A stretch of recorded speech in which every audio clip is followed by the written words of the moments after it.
Hi everybody and welcome back.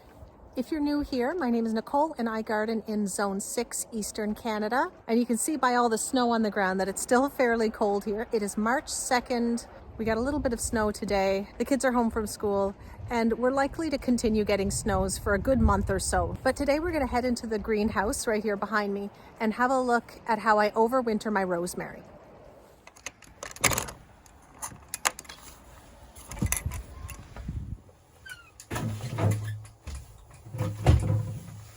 So it's +3 outside right now and the thermometer is showing +12 inside. And this greenhouse is not heated. So this greenhouse is not very big at all. It's roughly 6 by 9 feet and the roof line goes from about 5.5 feet on the short end all the way up to 7 feet on the tall end. And it's angled that way because the sun in the winter is low on this side. So it's angled just to capture the most winter sunlight possible to help heat it up in here. So I have rosemary growing in 3 different places in the greenhouse. I have large pots, some smaller gallon pots, and I also have 3 plants planted directly into the ground. So let's have a look. So here's the first plant, and I actually have 2 of these. The plan was to prune it into a lollipop shape. So that's why the stem is bare on the bottom and it has a little bit more growth to the top. So if you have a look at this, the tips have browned quite a bit. I think the lowest it hit was somewhere between -15 and 20 in here, and that's Celsius, by the way. Now the brown tips they look a little bit ugly right now, but this plant is still very much alive. Now here's the second batch. I have these 2 planted directly into the ground, and this variety is Gorzia. And then I have a 3rd one over here. Now this will be its 2nd winter that it's come through in here, and it's the same thing. We have a little bit of dieback on the top, but the plant is definitely very much alive. And other than being planted into the ground and being sheltered by the greenhouse itself, which again is not heated, I haven't wrapped these or given them any other protection at all. Now historically we've been a zone 5, but a lot of sources have started to bump us up to a zone 6, so I'm officially calling us a zone 6 now. So if we spin around this plant just a little bit,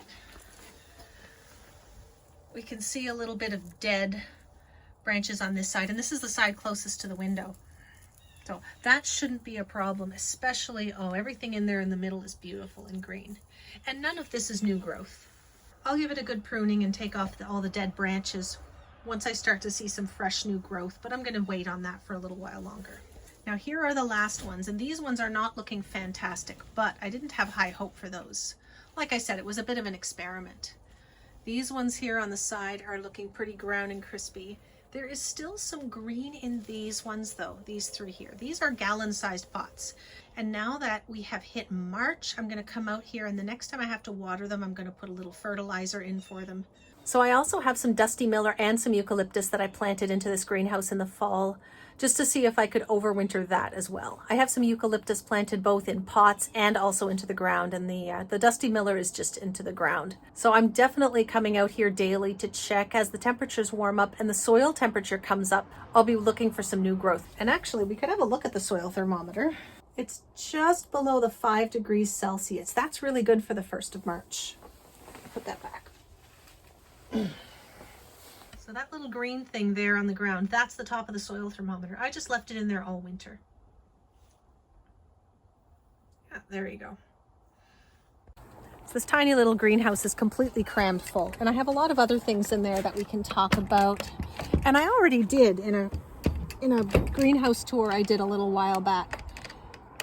But today I just wanted to specifically talk about the rosemary. There we go.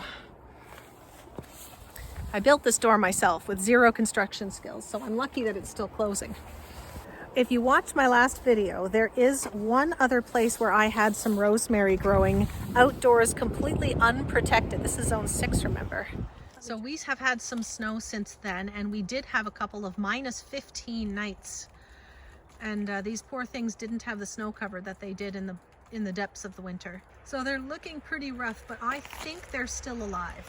We'll keep an eye on those, and I'll update you on that as the weather warms up. One brave snowdrop poking through the snow.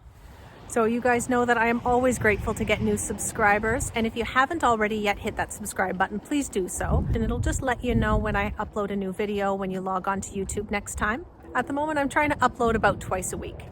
If you have any info for me about overwintering rosemary, I'd love to hear what you've done specifically. So drop that down in the comments. I will be sure to respond. And don't forget to like the video before you go too. The next video that I will be filming before the weekend, I'll be talking all about the dahlias that I have overwintered from last year and the new ones that I've ordered to grow here for next year. So I am very excited about that one, and I will see you then. Thank you very much for watching as always, everybody. Have a great day and happy growing.